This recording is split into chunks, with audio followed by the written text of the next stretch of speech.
नमस्कार दोस्तों, आप सभी का स्वागत है हमारे चैनल मेरी बातें याद रखना में। दोस्तों, आज जो कहानी हम लेकर आए हैं, ये कहानी है एक किन्नर की जिंदगी और एक सच्ची स्टोरी। पूरा माजरा क्या है आप सभी जानेंगे इस कहानी के माध्यम से। अंत तक बने रहे, कहानी पूरी तभी समझ में आएगी। तो चलिए शुरू करते हैं इस कहानी को।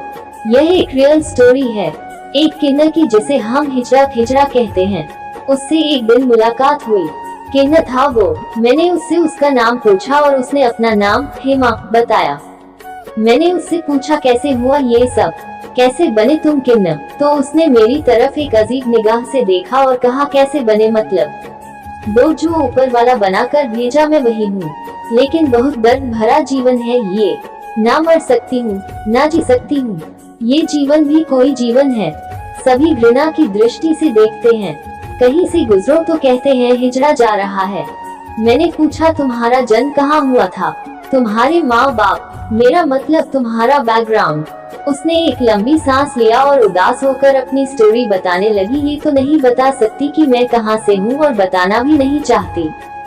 हाँ, इतना मुझे याद है कि मेरे माँ बाप को कोई संतान नहीं हो रहा था। उनकी शादी के 30 साल के बाद मैं पैदा हुई। घर में पहली संतान आई है, ये जानकर सभी बहुत खुश हुए। समय गुजरता गया। जब मैं 4-5 साल की हुई तो मेरे घर में काम करने वाली बाई को मालूम चला कि मैं लड़की नहीं, एक हिजड़ा हूँ। उसने मेरे माँ बाप को बताया।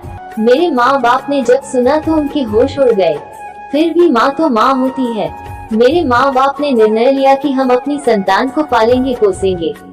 उस समय मैं समझ नहीं पाई थी कि हिजड़ा क्या है। ये शब्द मेरे लिए नया था, बिल्कुल नया। मेरे माँ बाप मुझे बहुत प्यार करते थे, बेशक पहले से ज्यादा। हालांकि मेरे माँ बाप को इस बात का डर था कि कहीं मोहल्ले में हल्ला ना हो जाए कि मैं किन्नर हूँ, इसलिए उन्होंने बाई को समझा दिया था कि मोहल्ले में किसी को न बताए कि मैं किन्नर हूँ। इसके बदले मेरे माता पिता उसे एक्स्ट्रा पैसे देते थे। समय गुजरता गया और देखते देखते मेरी उम्र 15 साल की हो गई और यहीं से शुरू हुई मेरी स्टोरी, लड़की से किन्नर बनने की। मेरी आवाज बदलने लगी, मेरा चाल ढाल बदलने लगा। मैं खुद हो परेशान हो उठी कि ये मेरे साथ क्या हो रहा है और क्यों हो रहा है, और क्या मैं सचमुच किन्नर हूँ? कहते हैं कि सच्चाई बहुत दिनों तक छुप नहीं सकती। एक दिन मोहल्ले में एक लड़के के साथ मेरा झगड़ा हुआ। काफी भीड़ इकट्ठी हो गई और गुस्से में ऑटोमेटिक एक किन्नर की तरह तालियां पीट पीट कर उस लड़के को गाली देने लगी और सब देखकर दंग हो गए। और यहाँ पर राज खुल गया कि मैं एक किन्नर हूँ। मोहल्ले में मेरे माँ बाप का चलना मुश्किल हो गया। इधर मेरे में भी बहुत बदलाव आने शुरू हो गए, जैसे कि मुझे लड़कियों के कॉस्ट्यूम पसंद आ रहे थे। मैं कभी माँ की साड़ी पहन लेती थी, कभी मुझे समीज सलवार पहनने का मन करता था, कभी लिपस्टिक और चूड़ियां पहन लेती थी। अब मुझे भी विश्वास हो चुका था कि मैं ना तो मर्द न हूँ, न ही औरत। मैं एक किन्नर हूँ। थोड़े दिनों बाद ही मेरे घर पर एक किन्नर समुदाय से कुछ किन्नर पहुँचे और मेरे माँ बाप से मुझे मांगने लगे, ये कहकर कि आपकी संतान आपका समाज का नहीं है, इसका समाज अलग है और हम इसे अपनी कम्युनिटी में लेकर जाएंगे। मेरे माँ बाप मुझे जाने नहीं देना चाहते थे, लेकिन मैं जाने के लिए तैयार हो गई, क्योंकि मुझसे अपने माँ बाप की बेइज्जती और सहन होती थी। मेरे माता पिता की आंख में आंसू थे और जाते वक्त उनसे मैंने वादा किया कि मैं उनकी संतान हूँ और हमेशा रहूंगी, उनसे हमेशा मिलने आया करूंगी। इतना कहते कहते हेमा की आंखों में आंसू आ जाते हैं और वो सिसकते हुए कहती है, आज 10 साल हो गए, लेकिन यहाँ आने के बाद मुझे कभी हिम्मत ही नहीं हुई कि आने माँ बाप से मिलने जाऊँ, क्योंकि ये जिंदगी नरक की जिंदगी है और मैं सोचती हूँ कि अब कौन सा चेहरा लेकर उनके पास जाऊँ, क्योंकि मुझे खुद से और खुद की जिंदगी से बहुत घिन होती है। लेकिन उनकी बहुत याद आती है। बचपन में ही उन्हें पता चल गया था कि मैं किन्नर हूँ, फिर भी उन्होंने मुझे बहुत प्यार दिया और उसके बाद उतना प्यार कभी किसी ने नहीं। कहते कहते हेमा फफक कर रो पड़ती है।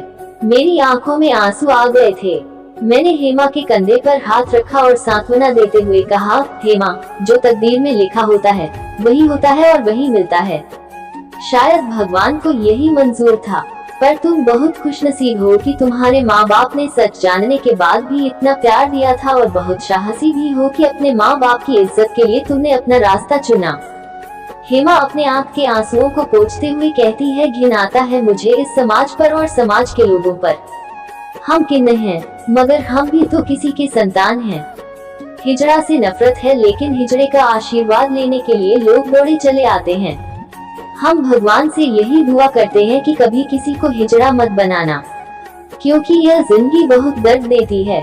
खैर जो भी है, जीना तो पड़ता है और जिएंगे भी।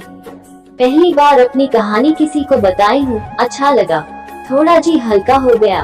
बहुत दिन से अच्छे से रो भी नहीं पाई थी, लेकिन आज।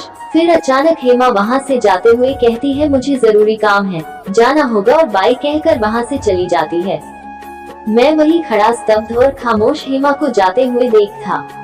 उसकी कहानी, उसकी जिंदगी का सफर, उसकी आंखों के आंसू अभी तक मुझे कचोट रहे थे, लेकिन हेमा की ये दर्द भरी स्टोरी मुझे हजारों सवाल पूछ रहे थे, जिसका जवाब मेरे पास नहीं था। तो दोस्तों, ये किन्नर की कहानी आपको कैसी लगी कमेंट करके जरूर बताना, और अच्छी लगी तो एक लाइक जरूर करना।